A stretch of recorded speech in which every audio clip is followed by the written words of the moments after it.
دوی ځانونو ته مسلمانان وایي، مګر د خرقې مبارکې او مطهرې حریم ته ورننوتل دا هغه ایمان راوړونکي دي چې خبرې کوي مګر خپله پرې عمل نه کوي.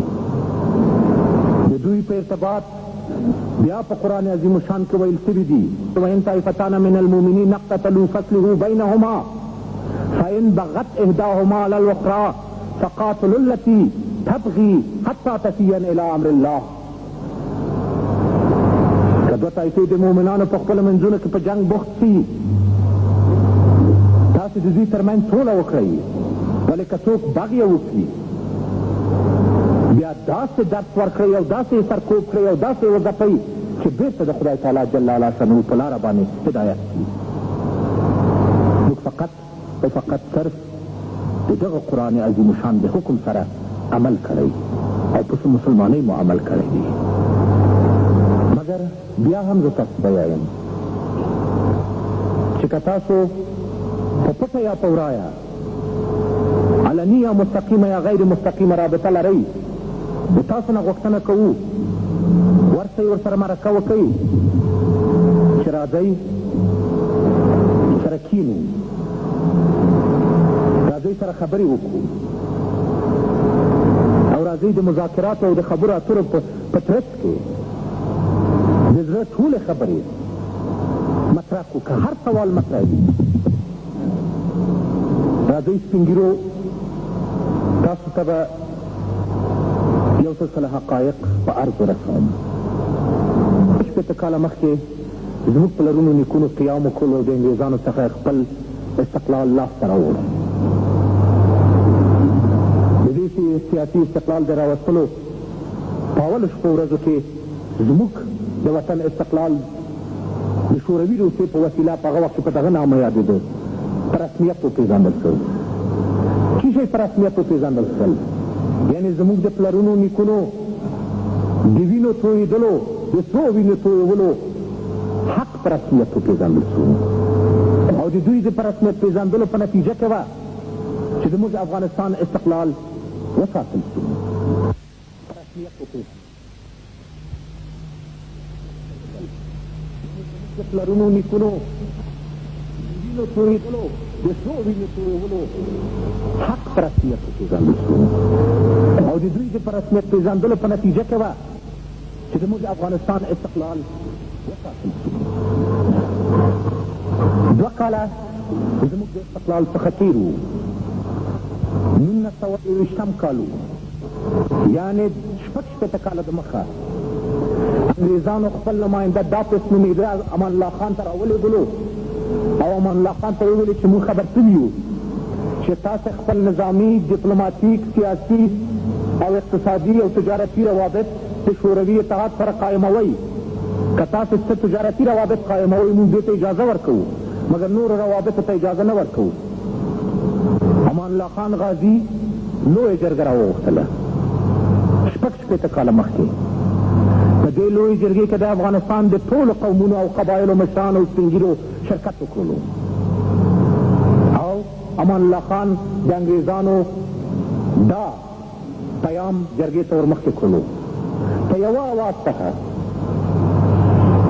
د هرات نه نیولې تر کابل او کابل نه نیولې تر کندهار او تر شماله پورې ټول وویل چې څوک دي دا انګریزان چې موږ ته فرمان راکوي.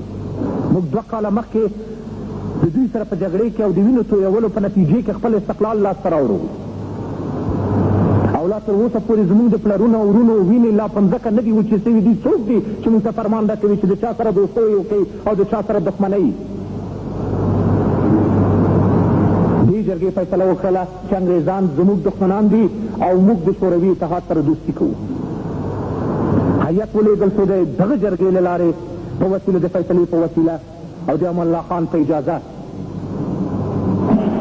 په هغه زمان کې چې لا هلته روسیه په خپله جګړو باندې په داخل د هېواد کې بوخت وه، تاسو ته ستاسو هېواد ته 1,000,000 طلایي روبله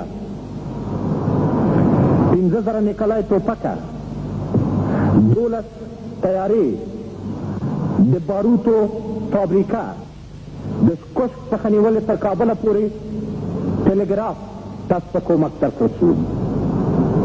او ټولې نورې لویې جرګې چې منځته راغلې، په خصوص هغه لویه جرګه چې 1340 کال کې په کابل کې وشوه، شاید د ستاسو سپین ږیرو څخه به څوک هلته په دې جرګې کې شرکت کړی وي. پاکستان په موږ باندې د کویټې لاره یعنې د سپین بولدک لاره او د تورخم لاره وتړله، ترانزیت بند شو. لویې جرګې فیصله وکړله چې موږ خپله لاره که دوی دښمني کې موږ باندې او غواړي چې په موږ باندې خپل مقاصد تحمیل کړي، موږ ځان ته دوستان لرو او شمالي ګاونډي پلو ته خپل د دوستۍ لاس بیا وځوو. د ظاهرشاه په زمان کې چې داود خان صدراعظم و، یعنې د 1340 کال د لویې جرګې نه وروسته اول 15 کلن پلان او دوم 15 کلن پلان جوړ شو چې د هغه په نتیجه کې د شوروي اتحاد د کومکونو په نتیجه کې 250 پروژې جوړې شوې. سالنګ په هغه زمان کې جوړ شو، د کابل سیلو په هغه زمان کې جوړه شوې ده، د درونټې پروژه د آبیارۍ په هغه زمان کې جوړه شوې ده، ډېر قیر سړکونه او ډېرې نورې پروژې او فابریکې په هغه زمان کې جوړې شوې دي.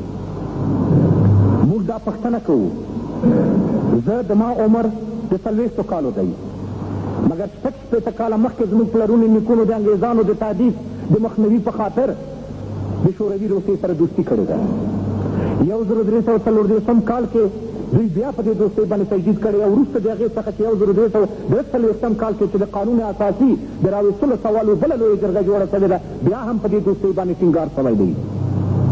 که څوک زموږ نه وپوښتي چې که په دغسې مشکلو شرایطو کې افغانستان واقع شو، تاسو د چا سره دوستۍ وکړله؟ د دې خاطر نه چې په افغانستان باندې تجاوز او مداخلت د بهر څخه راغی.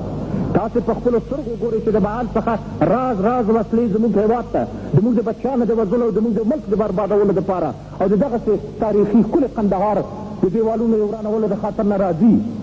که دا توپې بې تسلګت دی، که دا راکټهای زمین به زمین دی، که دا راکټهای زمین به هوا دي، که دا راکټ اندازونه دي، دا تاسو ټول په سترګو ګورئ.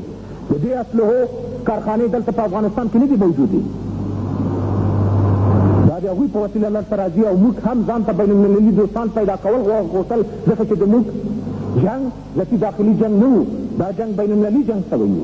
که څوک زموږ نه دا پوښتنه کوي چې ولې تاسې د روسیانو څخه کومکونه واخیستل، نو موږ وایو چې دا پوښتنه تاسې زموږ د پلار نیکونه وکړئ، هغوی موږ ته دا لاره خلاصه کړې وه.